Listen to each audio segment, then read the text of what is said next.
This picture hides the most disturbing secret. It was taken on November 8, 1977 at Mira Loma High School. 700 people are gathered to learn about the most dangerous man in Sacramento, who has already attacked 27 people. But what these people don't know is that the police believe the killer is somewhere in this picture. November 3, 1976, 1 year earlier, another town hall gathering takes place at Del Deo High School. A man stands up in the crowd, claiming he would kill the predator if he ever came to his house. A few months later, this man is attacked with his wife inside his home.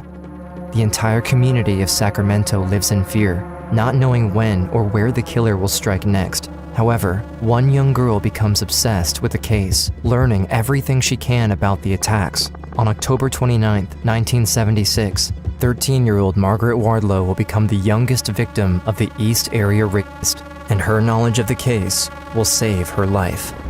After last night's attack, there's something new to worry about: their children. The 29-year-old wife was raped while her tied-up husband had to listen. Citizens began buying everything they could think of to protect themselves. If I had a gun, I definitely would shoot him, and I would not shoot to injure. I would shoot to take care of him. I have a gun, but I still don't feel safe being, at home alone.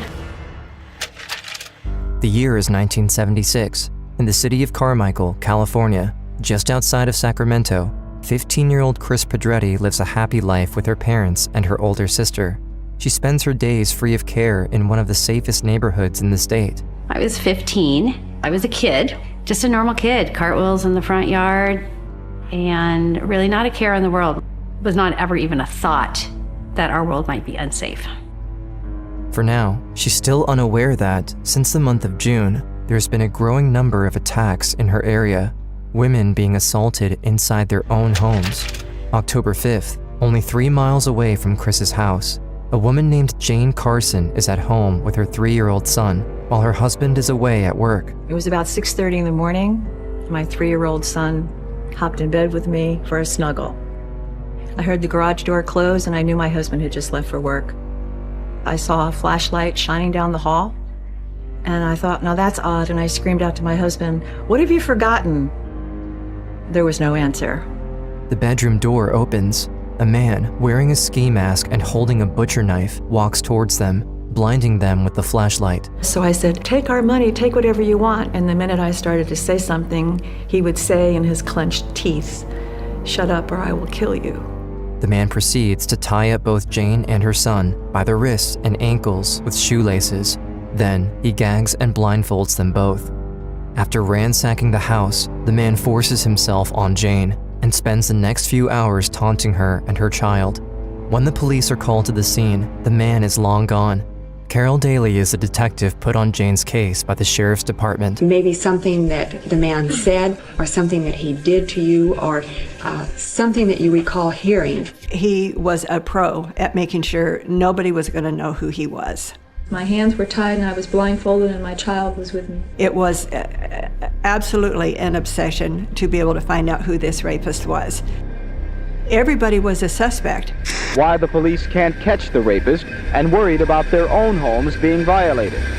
They call him the East Area Rapist. He hits homes in the same streets, same neighborhoods, sometimes just a few houses away from a previous victim. No one in Sacramento feels safe, but 15-year-old Kris Pedretti has no idea. I certainly didn't read the newspaper, and my parents didn't discuss it, so I didn't have any clue that there was danger in our community.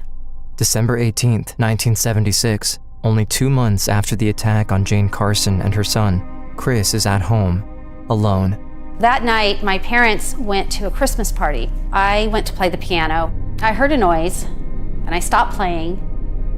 I listened, and it was gone. And all of a sudden, there was a knife at my throat, and he pressed it hard and said, "Make a sound and I will kill you."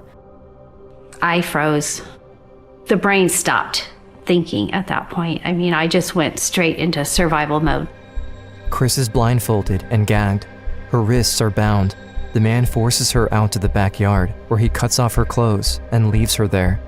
She can hear him inside the house, cussing and ransacking, and all she can do is wait. At that age, I didn't know what I was waiting for. So then he came back and took me in through the house and into my parents' bedroom where he raped me. I didn't know about rape. I certainly didn't know about sex. What he did to me, what he took from me, I can't ever get it back. Just like he did to all the victims before Kris, the man taunts her, taking his time, never leaving. So I would just like move my arm and he was right there. He was right, like perched right next to me and told me, do that again. Today, it'll be your last day. After more than an hour, Kris is exhausted, tired of being afraid. She doesn't care what happens to her anymore, but she can't continue to sit there and do nothing. She rubs her blindfold off and manages to get up with her hands tied. Thankfully, the man is gone. When the police arrive, Kris is taken to the sheriff's office for a physical exam and for further questioning. The 15-year-old girl is victim number 10. We were told the next day from my dad to never talk about it. It was such a strong order. My sister and I talked about it for the first time when I was 58 years old. The young victim now lives in constant fear. Every man she comes across in the street could very well be the man who assaulted her. She knows there's going to be another attack. It's no longer a matter of if, it's a matter of when. When the news channels cover the next victim's story, Kris watches in horror. There was a news report. He told the female victim in effect that if he saw anything in the newspapers or on television or heard on the radio, anything about this latest attack, he would kill 2 people tonight. I knew I was going to be killed that night. And not I thought, I knew. My sister and I, we just stayed awake all night, waiting. By late fall, when the East Area rapist began claiming 2 and 3 victims a month, citizens began buying everything they could think of to protect themselves. Hardware stores didn't have locks on the shelves anymore. Guns were flying off the shelves. March 8th, 1977, 3 months after Kris was assaulted, the count is up to 15 victims, but still, the cops have no leads. The man is highly efficient in leaving no trace behind. He has a strong understanding of the police's reaction time, and he knows how to evade detection. He knew everything that needed to be known about law enforcement. But his MO is always the same. In a news article, they describe that the East Area rapist has never hit a house with a man inside. Right after the article is published, the MO changes. March 18th, a couple becomes the target. A 29-year-old wife was raped while her tied-up husband had to lift. He raped a 29-year-old housewife near the Ignacio Valley Shopping Center at 5:30 this morning. Her husband was tied up nearby and had to listen. After tying the couple up, he puts glassware and plates on the man's back, threatening him that if he moves, the man will hear him and kill his wife. The sheriff decided that we would hold community forums. I had no idea there were going to be several hundred people that would show up. If we have a gun, could we shoot him? Knowing what I know about this man, if I had a gun, I definitely would shoot him. And I would not shoot to injure, I would shoot to take care of him. In one of those meetings, a man stood up and said that if he ever comes to my house, I'll kill him. That he would protect his wife, protect his family. May 17th, only a few weeks after that town hall meeting, the man is attacked at his house with his wife. It is likely the East Area rapist was in that town meeting, disguised as a concerned citizen, and he took that outburst as a challenge. I have a gun, but I still don't feel safe being, at home alone. You're always looking over your left shoulder. Always. I was afraid, is he going to come back? Is he still stalking me? Does he live down the street? November 1977, on La Riviera Drive in Sacramento, 13-year-old Margaret Wardlow lives with her loving mother. She too is worried about the East Area rapist, but she's not like any average girl. She collects every piece of information she can put her hands on about this individual. I was a reader of everything I could get my hands on that had to do with this individual. Like, what was making this guy tick? Why was he doing this? He really got off on power and control through fear. The fear in his victims is how he really got pleasure, from what I could understand from everything I'd read. My mom always said, she's too old, I was too young, we wouldn't be victims. Although her mother is probably worried herself, her words reassure Margaret well enough. As the attacks become more and more violent, one thought troubles the investigators more than any other. We knew he was ready to kill. We were afraid our next phone call was going to be to a homicide scene instead of a rape scene. November 10th, 1977. It was a school night. I was awoken about 2:30 in the morning with a flashlight in my face. I saw him in a mask. I had my hands tied behind my back. Alone in her room, Margaret is aware that her mother is also probably tied up. As she hears the man walk into the kitchen and rattle with plates, she understands what's about to happen. I knew if he came into my room, he was going to rape my mom. And if he went into my mom's room, he was going to rape me. And he went into my mom's room.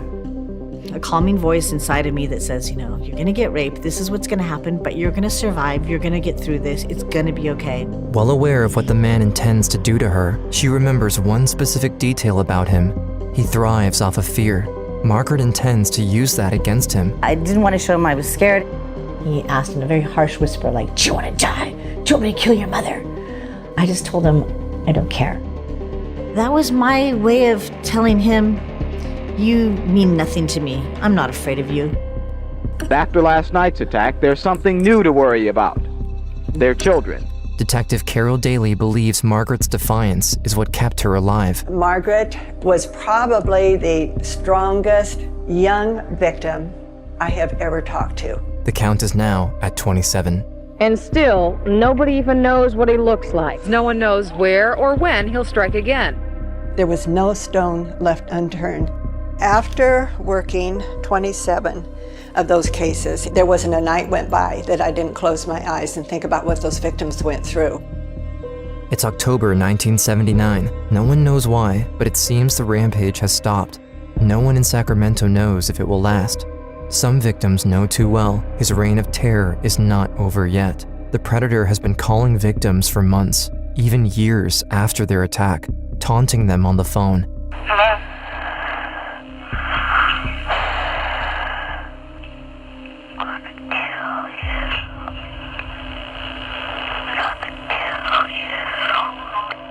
While Sacramento breathes a sigh of relief, a new terror emerges in the Los Angeles area. A serial killer is on the loose, killing couples inside their homes. No one connects the crimes to the East Area rapist because there's little information shared between counties. They now call him the original Night Stalker, a name coined before the coming of Richard Ramirez in 1984. December 30th, 1979, Dr. Robert Offerman and his girlfriend, Alexandra Manning, are murdered in Goleta. March 13th, 1980, Lyman and Charlene Smith are killed in Ventura. August 19th, Keith and Patrice Harrington in Dana Point. February 5th, 1981, Manuela Wattoon in Irvine. It's July 1981. A realtor walks into a home in Santa Barbara County and makes a grisly discovery. Sherry Domingo and Greg Sanchez are found dead. Sherry has been bound and bludgeoned. Greg has been shot and beaten. For 5 years, this becomes the last known attack from the original Night Stalker, until May 4th, 1986, when Janelle Cruz is found murdered, becoming the youngest victim of the serial killer. It's 1994, 8 years after the last attack. I thought he was dead. And all these years, I just found a way to deny it. Paul Holes, a cold case investigator, stumbles upon case files with the title East Area Rapist on them. A serial predator Holes has never even heard of.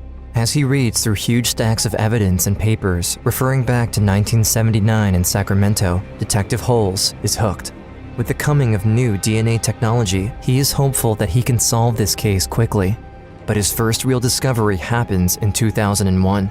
The samples collected in Sacramento match the ones from Los Angeles. Finally, Detective Holes can say with confidence that the original Night Stalker is in fact the same person as the East Area Rapist. But even with this new information, Detective Holes is unable to find a match. He had never been convicted of a crime that qualified him to be compelled to give his DNA to be put into a database. During his investigation, Detective Holes gets a call from an unexpected ally, Michelle McNamara, who has been investigating the case just as obsessively as he has.